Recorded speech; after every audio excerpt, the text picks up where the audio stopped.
大家早，今天是5月12号星期一。每个各大指数今天非常厉害啊，所有指数呢都全线大幅上涨。其實呢，就星期天呢，昨天呢，就是這個盤前呢已經開始漲起來了，這個期貨市場。所以這呢就今天呢就算是特別是 Nasdaq 的話呢，更加是第4天的增長。因為上個禮拜五呢，四個指數裏邊呢，只有 Nasdaq 是漲的，還可以些許漲，差不多1點沒有到。然後呢道瓊斯上個禮拜五呢是跌了119點，漲了2天以後呢，昨天掉下來跌了0.29%。S&P 呢跌得不多，跌了4點，跌了0.07%。Russell 2000跌3點，跌0.16%。基本上上個星期五呢變動不大。但是來到今天的話呢，這個道瓊斯呢一口高開啊，一開的時候呢是漲了650點，現在開盤大概2個小時，全線猛烈上漲。道瓊最好的時候呢是漲超過1000點，1096點，差不多超過2%。四個指數裏邊呢，當然是這個 Nasdaq 科技股呢漲得最厲害啦，超過3.6%， 600多點啦。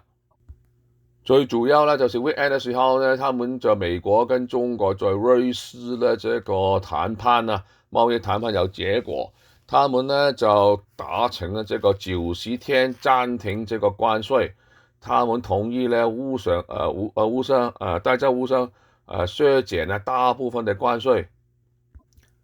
這個 details 的話呢，最主要就是美國呢針對中國進口商品的這個關稅從先前說的145%大幅調低到30%，然後呢中國對美國的這個關稅呢也從125呢降到10%，這個措施呢這個維持90天，因為大家都會再繼續談判。美國財長呢，我們 Benson 都說了，他們這個在這一步呢是非常重要的一步，然後呢強調兩國呢不希望呢這個經濟脫歐的。所以消息傳出來以後呢，這個美國我們這個恐慌指數啊 VIX 呢就一度呢就跌破20大關。它 market 好的時候呢，情緒好的時候呢，它這個 VIX 就不恐慌嘛，所以大跌了，是創下呢3月底以來的新低啊。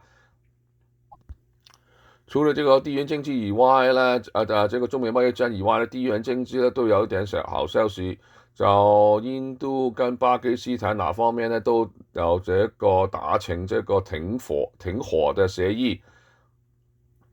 所以呢，令到呢印度的股市呢他們那邊都大漲，差不多4%。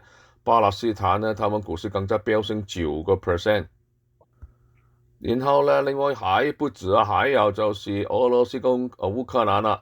烏克蘭總統呢，他宣布會在這個15號3天以後就前往這個伊斯坦堡，跟俄羅斯總統呢展開這個直接的談判啦。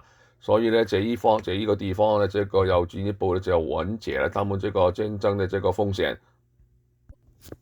所以呢，今天呢，這些科技股呢都是反彈的主力。NVDA 121.6毛1大漲4%，最高曾經達到122.8毛2。